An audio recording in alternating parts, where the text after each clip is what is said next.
Do you want to know how you can log into your Childcare Vouchers account? If yes, then this video is for you. Hello and welcome to 1 2 Step. It's your host back again with yet another interesting tutorial video. In this video, I'm going to teach you how you can log into your Childcare Vouchers account. Go ahead and open your Chrome or Edge browser, go to the Google search bar and then search for Childcare Vouchers login. Click on the first link which appears on your screen. Now you can see this login portal, which is the official login portal of Childcare Vouchers. Go ahead and write down your account number or membership number in this box and then press next. Write down your password and then click sign in. This way you can log into your Childcare Vouchers account.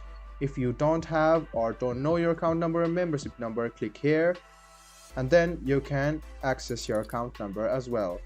So this was a video on how you can log into your Childcare Vouchers account. If you still have any kind of confusion, please do mention us on the comment section down below. Like the video, subscribe to the channel and do hit the bell button for more. Hope to see you in the next video as well. Until then, goodbye, take care and make sure you enjoy.